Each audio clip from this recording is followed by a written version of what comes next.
ኦሪት ዘሌዋውያን ምዕራፍ 15 እግዚአብሔርም ሙሴንና አሮንን እንዲህ ብሎ ተናገራቸው።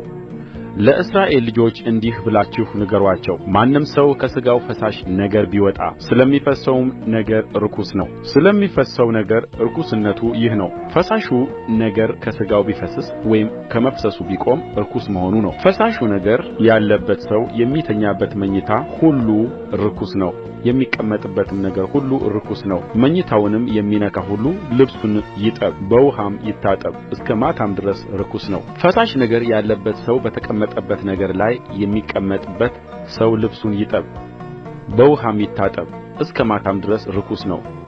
ፈሳሽ ነገር ያለበትን የሰውን ሥጋ የሚነካ ልብሱን ይጠብ፣ በውኃም ይታጠብ፣ እስከ ማታም ድረስ ርኩስ ነው።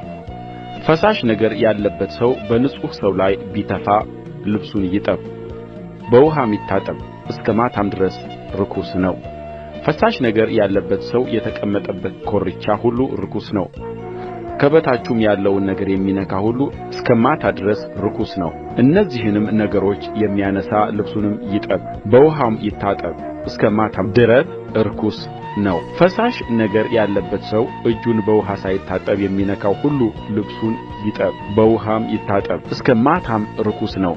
ፈሳሽ ነገር ያለበት ሰው የሚነካውን የሸክላ ዕቃ ይስበሩት፣ የእንጨቱም ዕቃ ሁሉ በውኃ ይታጠብ። ፈሳሽ ነገር ያለበት ሰው ከፈሳሹ ነገር ሲነጻ ስለ መንጻቱ 7 ቀን ይቈጥራል፣ ልብሱንም ያጥባል፣ ገላውንም በምንጭ ውኃ ይታጠባል፣ ንጹሕም ይሆናል። በስምንተኛው ቀን 2 ዋኖሶች ወይም 2 የርግብ ግልገሎች ይዞ ወደ መገናኛው ድንኳን ደጃፍ በእግዚአብሔር ፊት ይመጣል፣ ለካህኑም ይሰጣቸዋል። ካህኑም አንደኛውን ለኃጢአት መሥዋዕት ሌላውንም ለሚቃጠል መሥዋዕት ያቀርባል። ካህኑም በእግዚአብሔር ፊት ስለ ፈሳሹ ነገር ያስተሰርይለታል። የማንም ሰው ዘር ከእርሱ ቢወጣ ገላውን ሁሉ በውኃ ይታጠባል፣ እስከ ማታም ርኩስ ነው። ዘር የነካው ልብስ ሁሉ ቁርበትም ሁሉ በውኃ ይታጠባል፣ እስከ ማታም ድረስ ርኩስ ነው። ወንዱ በሴቲቱ ቢደርስባት 2ቱ በውኃ ይታጠባሉ፣ እስከ ማታም ድረስ ርኩሶች ናቸው። ሴት ፈሳሽ ነገር ቢኖርባት በሥጋዋም ያለው ፈሳሽ ነገር ደም ቢሆን በመርገሟ 7 ቀን ትቀመጣለች፣ የሚነካትም ሁሉ እስከ ማታ ድረስ ርኩስ ነው። መርገምም ስትሆን የምትተኛበት ነገር ሁሉ ርኩስ ነው፣ የምትቀመጥበትም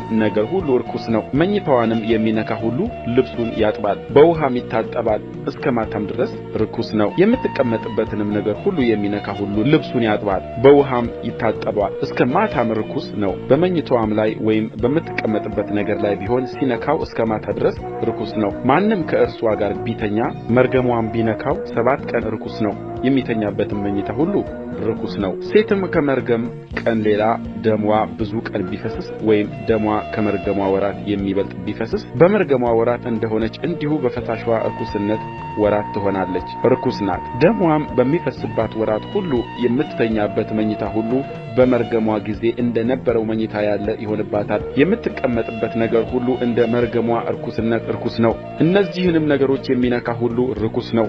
ልብሱን ያጥባል፣ በውኃም ይታጠባል፣ እስከ ማታም ርኩስ ነው።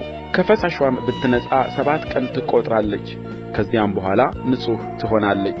በስምንተኛው ቀን 2 ዋኖሶች ወይም 2 የርግብ ግልገሎች ይዛ ወደ ካህኑ ወደ መገናኛው ድንኳን ደጃፍ ታመጣቸዋለች። ካህኑም አንደኛውን ለኃጢአት መሥዋዕት ሌላውንም ለሚቃጠል መሥዋዕት ያቀርባል። ካህኑም ስለ ፈሳሽዋ ርኩስነት በእግዚአብሔር ፊት ያስተሰርይላታል። እንዲሁም በእነርሱ መካከል ያለችውን ማደሪያዬን ባረከሱ ጊዜ በርኩስነታቸው እንዳይሞቱ የእስራኤልን ልጆች ከርኩስነታቸው ለያቸው። ፈሳሽ ነገር ላለበት ሰው ይረክስም ዘንድ ዘሩ ለሚወጣበት ሰው በመርገምዋም ለታመመች ፈሳሽም ነገር ላለባቸው ለወንድም ለሴትም የረከሰችንም ሴት ለሚገናኝ ሰው ሕጉ ይህ ነው።